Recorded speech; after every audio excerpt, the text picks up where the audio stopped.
Yep, Andile, breaking news hot off the press. Remember, this has got to do with Kutlwano Letlaku. It's a long-standing contract saga, this. Mamelodi Sundowns had received 2 offers as far back as August 2025 regarding the player from a Portuguese club, going as high up as 30 million rands, and the Brazilians rejected that, saying this is our future prospect. He's going nowhere, especially after the FIFA Club World Cup as well. Now, news coming out of Kloorkop is that the player has also rejected a new offer from the club, and essentially it appears as though he would want to run down his contract, which has got around 18 months or so left on it, with a potential move on the works, potentially as a free agent. But we could see how this works out in the coming weeks, coming months, as Mamelodi Sundowns are determined to keep their future star, who's only just turning 20 years old, and you could see that he holds a special place in the club's heart. I want to go to Hlompho Kekana on this as former skipper of Mamelodi Sundowns. Could this affect his minutes at the club with this current contract standoff from Hlompho? You know, Mazola and the guys, I think I love the boy. I just love the boy, and I hope in whatever they're deciding about him, it has to benefit both parties, because the kid needs to play football regularly. And I would love to see him, you know, growing in this industry, because he's a scorer. He knows how to pass, assist, and even score or pass.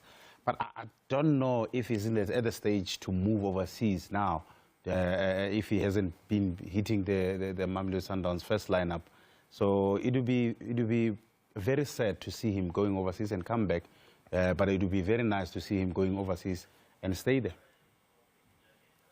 Yeah, it will be interesting what happens. We keep a close watch on that. We are Mamelodi Sundowns heavy tonight. The latest regarding Fleming Berg, that's the sporting director at Mamelodi Sundowns. We got a statement from the national office bearers. I'd never heard of them before, but they've come out to condemn the behavior of what happened to the sporting director at Loftus after that CAF Champions League match. He was spilled with what looked like water. And although they do not mention him by name, it seems there's a apology to say we are backing the coaching staff and the players in these difficult times. It's relative or subjective, really, whether these are difficult times, considering they are both top of the log in the Champions League and the Betway Premiership as well. But we are keeping a close watch on whether there will be more coming out of the club with regards to the behavior of their fans towards the coach, as well as Fleming Berg, the sporting director as well.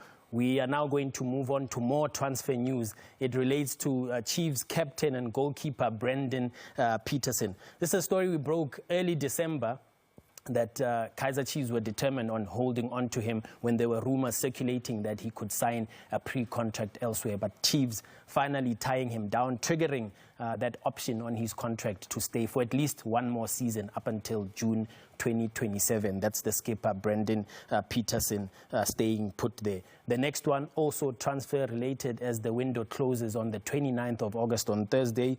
Sekhukhune United and Staley's working out some sort of a deal. This is Thato Khiba, who was at TS Galaxy just 6 months ago, joining Staley's, and he could be on the move, going to Sekhukhune United. And Sekhukhune United deciding to take Wonderboy Makubu, who's told Magesi, where he's on loan, that he does not want to stay there, and he could be a number 10 that Gavin Hunt is looking for at Staley's. I'm going to go to the Husk now, just to get his opinion on these 2 potential deals that could happen before the window closes. Very interesting, especially Thato Khiba. You know, you look at that Stelli's midfield and where he fits in. I watched the game yesterday, and you had Jabbar as well as Mtiani. Mtiani is solid, and he's probably made that midfield position his own. And so maybe his game time is going to be limited there. That's probably why he is okay with the move away. And Wonderboy Makubu, I've seen him for Magezi up front, where he hassles defenders, he runs, he chases, he puts his body, you know, where it doesn't belong. And so that's the type of player Gavin Hunt loves, especially up front. Someone who's going to go to war, someone who's going to battle for him. And that's probably why he's a good fit for Gavin Hunt. So not bad on both sides, because Khiba also is going to add value to the Sekhukhune midfield. Yeah, let's finish off with some news from Sekhukhune as they prepare for that Betway Premiership fixture against the log leaders Mamelodi Sundowns. I asked Coach Eric Tinkler, with all the noise happening at Kloorkop on and off the pitch, what's his take on it? I actually think there's a lot of negativity that's going around.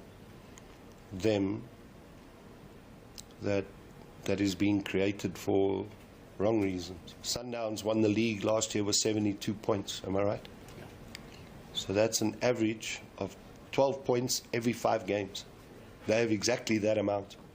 So have Sundowns got worse? I can understand if people say to me, oh, Sundowns now are not achieving the 12 points per 5 games. They now 8.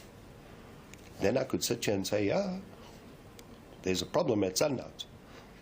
But the fact of the matter is they've got 12 from 5. So they're still on target to 72 points come the end of the season, which no other team has even come close to. Andile, there will be more on sabcsport.com if anybody needs context and more information on the breaking news stories.